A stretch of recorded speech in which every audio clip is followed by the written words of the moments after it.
सिद्धार्थ यादव जो हैं बीजेपी के प्रवक्ता हैं, वो भी जुड़ गए हैं। सिद्धार्थ जी, आपसे मैं सवाल की शुरुआत करता हूं।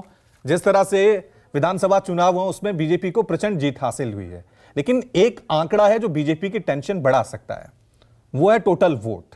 और टोटल वोट का जो आंकड़ा मैंने अपने दर्शकों को अभी भी बताया कि 4,81,00,000 से करीब ज्यादा वोट बीजेपी को पड़े हैं, लेकिन कांग्रेस को आपसे ज्यादा वोट पड़े हैं। 4,90,00,000 से ज्यादा वोट पड़े, लगभग 9.5 लाख वोट कांग्रेस को बीजेपी से ज्यादा मिले इन विधानसभा चुनावों में। तो आप जो ये कह रहे हैं कि अब मोदी जी की गारंटी है देश में, ऐसा ना हो कि आपका ये ओवर कॉन्फिडेंस 2024 में आपको थोड़ा सा ले डूबे।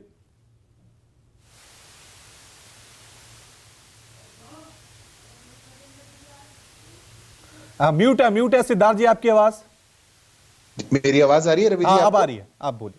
जी, सबसे पहले तो रवि जी आपको बहुत शुभकामनाएं। आपको भी मेरे कांग्रेस पार्टी के साथी ने सर्टिफिकेट दिया। आप गोदी मीडिया नहीं है, आप नैरेटिव नहीं चलाते। कांग्रेस पार्टी अमूमन सबके साथ ऐसा कर रही है, सबको सर्टिफिकेट देती है, कौन अच्छा है कौन बुरा है। आप लोग आज खुशी मना सकते हैं कि आप अच्छी साइड पे खड़े हैं। मेरा मानना यह है कि चुनाव के परिणाम आ गए, पर अपनी हार को जहां पे आत्ममंथन होना चाहिए, कांग्रेस पार्टी उसमें भी कहीं ना कहीं नुक्ता चिन्ह ढूंढना चाह रही है।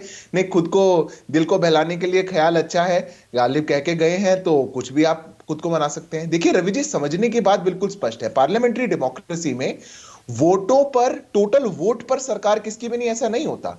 और यह बहुत सिंपल बात है। आपका ऐसा हो सकता है कि कांग्रेस पार्टी को कुछ सीट्स में वो इतने मजबूत थे कि उनका मार्जिन बहुत ज्यादा था, उनको टोटल वोट बहुत ज्यादा मिला, पर वो वहीं पर जीतकर सीमित रह गए।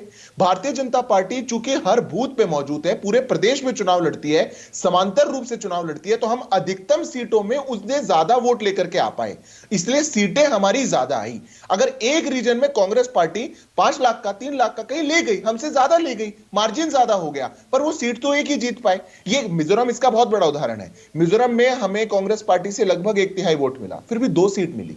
उनको हमसे 3 गुना ज्यादा वोट मिला, फिर भी 1 सीट मिली। ये तो उदाहरण हमारे सामने है, क्योंकि मिजोरम में कांग्रेस पार्टी थोड़ा थोड़ा तो हर जगह ले सकती है, पर कहीं भी ऐसा नहीं ले सकती कि जहां वो अपनी सीट को जीत सके।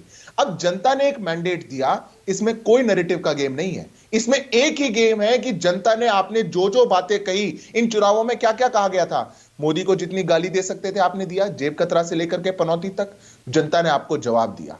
आपने ओबीसी का कार्ड खेलने के लिए पिछड़ों को भ्रमित करने का प्रयास किया, जनता ने आपको जवाब दिया। आपने आकर के पूरी सरकार की नीतियों को फेल बताने का काम किया, जनता ने आपको जवाब दिया। हम कह रहे थे कि आपका कुशासन है, लोग आपसे पीड़ित हैं, छत्तीसगढ़ में, राजस्थान में, जनता ने आपको जवाब दिया। दक्षिण में भी राज्य हैं और दक्षिणी राज्यों की जनता ने भी एक जवाब दिया है कि यहां पर बीजेपी की नहीं चलेगी। उत्तर भारत में आप जीत रहे हैं, उत्तर भारत में बीजेपी का दबदबा है, लेकिन दक्षिण भारत की जनता क्या जवाब दे रही है? रवि जी, दक्षिण भारत में एक राज्य में चुनाव हुआ, हम मैंडेट को बिल्कुल स्वीकार करते हैं। कर्नाटक आप हारे, तेलंगाना आप हारे।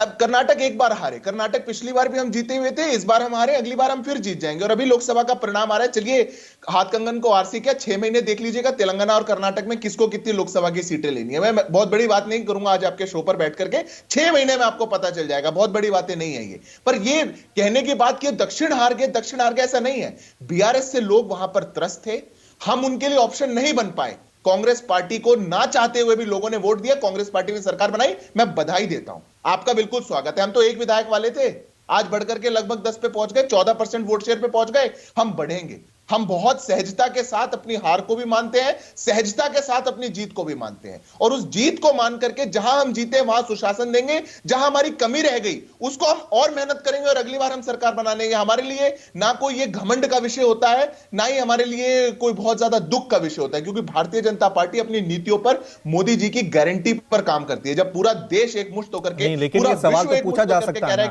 ये सवाल तो पूछा जा सकता है कि मोदी जी की गारंटी उत्तर भारत में चल रही है, मोदी जी की गारंटी हिंदी बेल्ट के तमाम स्टेट से वहां पे चल जा रही है, दक्षिण में क्यों नहीं चल पा रही है?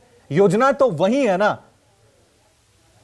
रवि जी, कहना चाहे आप कहिए, जब मोदी जी की गारंटी का डंका तो पूरे विश्व में बज रहा है, ये तो व्लादिमीर पुतिन से लेकर के विश्व के सबसे बड़े बड़े अखबार भी लिख रहे हैं कि मोदी जी की गारंटी क्या है।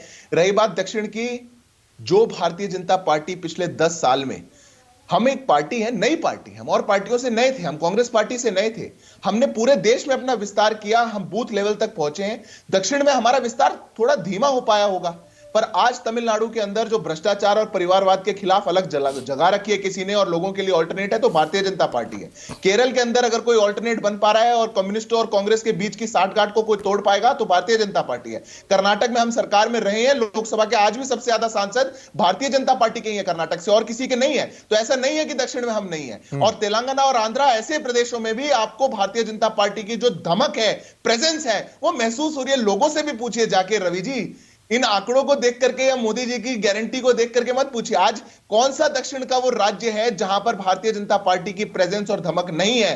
और रही बात लोकसभा की, अभी आगे आने वाले ठीक चुनाव है, तो एक ही चित्रंजन है, गगन उन साहब, चुनावों का चित्रंजन परिणाम गगन आपको साहब मिल की तरफ जाएगा। में